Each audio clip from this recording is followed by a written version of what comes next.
Alright, so here's that BETAFPV 75X HD, which HD came with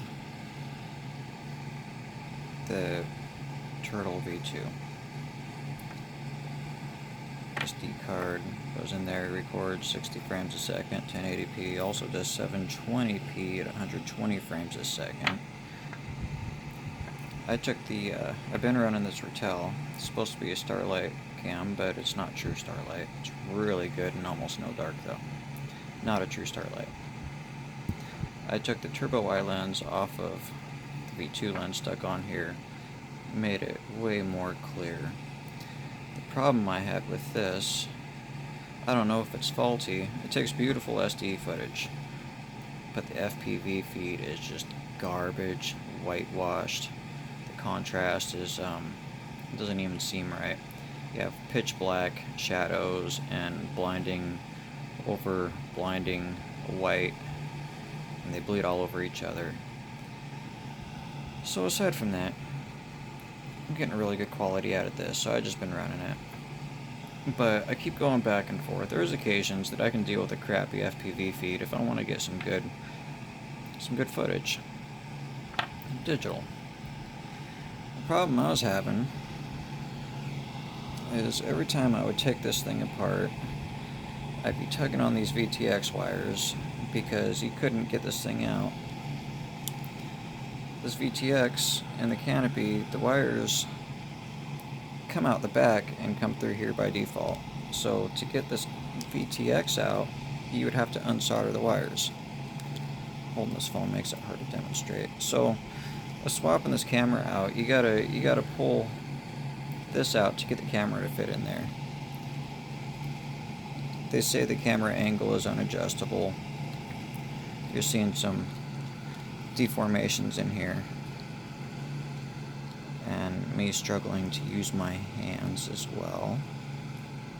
So anyway, I resoldered these wires. I took them off because obviously I just took it out of the Canopy without desoldering it. So if you unsolder the wires, make them to where they don't run through the back. I understand I've got some extra stuff added here because I got a couple pigtails for my different cameras, because I don't want to have to change out pins or resolder every time I change them.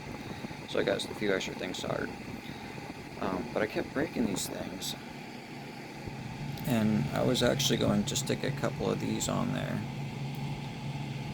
but I hate having connectors. Sometimes they get loose, sometimes they rattle, they get corrosion, and I just like a good solid steady solder. Another thing I was finding, I don't know if you can see this or not, see where it's shiny right there? That's where the motor wires go into, the sockets for the motor wires. Well, this thing props in, throws grass all over the place. You hit grass, like, you can tell there's a little bit of green in there, maybe. But anyway,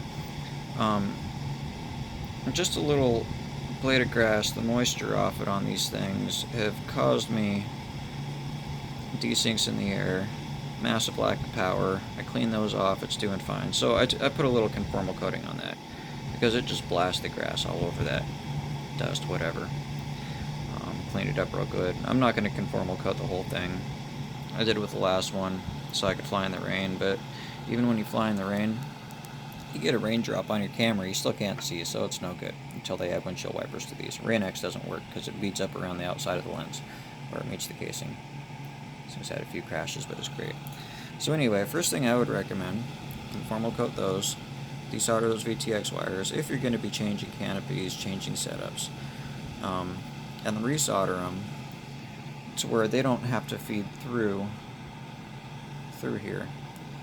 Oh yeah,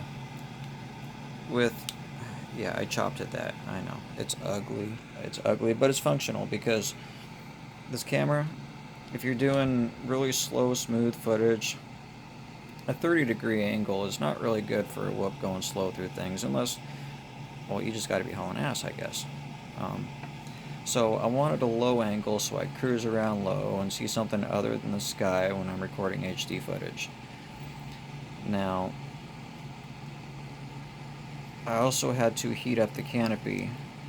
See where this bulge is right here? I went a little crazy, got a little too much heat, but that matches up right there with that. So this didn't have enough room to go down. But to tell you the truth, this thing is so much more fun if you look at my videos with the camera all the way up.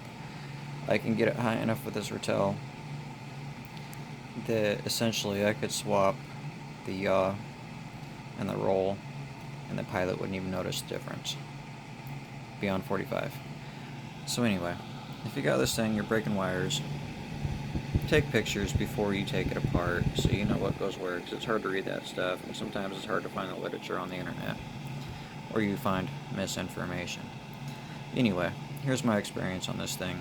I love it. I'm going to try to mess with this thing a little more. Maybe I just got some settings bad, but I think the FPV feed is trash. So if you're like me and you like to mess with things, resolder that VTX so it doesn't have to do a loop through the canopy. Peace out.